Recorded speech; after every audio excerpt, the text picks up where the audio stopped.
Hello everyone, welcome to my channel. ಎಲ್ಲರೂ ಹೇಗಿದ್ದೀರಾ? I ಹೋಪ್ಸು ಎಲ್ಲರೂ ಚೆನ್ನಾಗಿದ್ದೀರಾ ಅಂತ ಅಂದ್ಕೊಂಡಿದ್ದೀನಿ.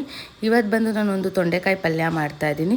ಮೊದಲಿಗೆ ತೊಂಡೆಕಾಯಿನ ಸ್ವಲ್ಪ ಸಾಲ್ಟಲ್ಲಿ ನೆನೆಸಿಟ್ಟು ಆಮೇಲೆ ಅದನ್ನು ನೀರು ಹಾಕಿ ಚೆನ್ನಾಗಿ ತೊಳ್ಕೊಬೇಕು. ಯಾಕೆ ಅಂತ ಅಂದರೆ ತೊಂಡೆಕಾಯಲ್ಲಿ ಲೋಳೆ ಅಂಶ ಇರುತ್ತೆ. ಅದರಿಂದನೇ ತುಂಬ ಜನ ತೊಂಡೆಕಾಯಿನ ತಿನ್ನೋಕ್ಕೆ ಇಷ್ಟಪಡಲ್ಲ.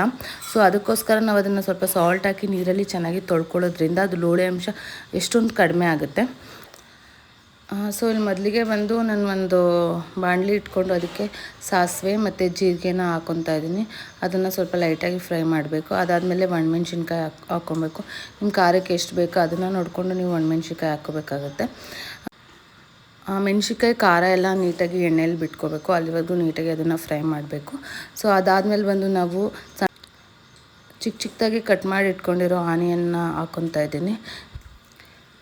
ಈರುಳ್ಳಿ ಬಂದು ಲೈಟಾಗಿ ಫ್ರೈ ಆದಮೇಲೆ ಅದಕ್ಕೆ ನಾನು ಬಂದು ಬೆಳ್ಳುಳ್ಳಿ ಹಾಕ್ಕೊತಾ ಇದ್ದೀನಿ. ಅದನ್ನು ಕೂಡ ನೀಟಾಗಿ ಫ್ರೈ ಮಾಡ್ಕೋಬೇಕು. ಸೊ ಈಗ ನಾವಲ್ಲಿ ಈರುಳ್ಳಿ, ಬೆಳ್ಳುಳ್ಳಿ, ಮೆಣಸಿನ್ಕಾಯಿ, ಸಾಸಿವೆ, ಜೀರಿಗೆ ಇಷ್ಟೇ ಇದನ್ನೆಲ್ಲ ಹಾಕ್ಕೊಂಡು ನೀಟಾಗಿ ಫ್ರೈ ಮಾಡ್ಕೊಂಡ್ಮೇಲೆ ನಾವು ಆಲ್ರೆಡಿ ಕಟ್ ಮಾಡಿ ಇಟ್ಕೊಂಡಿರೋಂಥ ತೊಂಡೆಕಾಯಿನ ಬಂದು 4 ಪೀಸಸ್ ಮಾಡ್ಕೊಂಡಿದ್ದೀವಿ. ನೀವು ಬೇಕಾದರೆ 2 ಪೀಸಸ್ ಸಹ ಮಾಡ್ಕೋಬೋದು. ನಾನು ಅದನ್ನು ಇವಾಗ ಅಲ್ಲಿ ಹಾಕ್ಕೊತಾ ಇದ್ದೀನಿ. ಇದನ್ನು ಹಾಕ್ಕೊಂಡು ಇದನ್ನು ಕೂಡ ನೀಟಾಗಿ ಅದು ಒಗ್ಗರಣೆ ಏನಿದೆ ಅದ್ರ ಜೊತೆಗೆ ನೀಟಾಗಿ ಮಿಕ್ಸ್ ಮಾಡಬೇಕಾಗತ್ತೆ.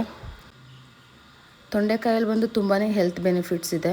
ಇದರಲ್ಲಿ ಬಂದು ತುಂಬಾ ಫೈಬರ್ ಕಂಟೆಂಟ್ ಇರೋದ್ರಿಂದ ಕಾನ್ಸ್ಟಿಪೇಷನ್ ಪ್ರಾಬ್ಲಮ್ ಇದ್ದರೆ ಅದಕ್ಕೂ ಕೂಡ ತುಂಬ ಒಳ್ಳೆ ರೆಮಿಡಿ. ಇದನ್ನು ವೀಕ್ಲಿ ಒಂದ್ಸಲ ತಿನ್ನೋದ್ರಿಂದ ಕಾನ್ಸ್ಟಿಪೇಷನ್ ಪ್ರಾಬ್ಲಮ್ ಕೂಡ ಕಡಿಮೆ ಆಗುತ್ತೆ.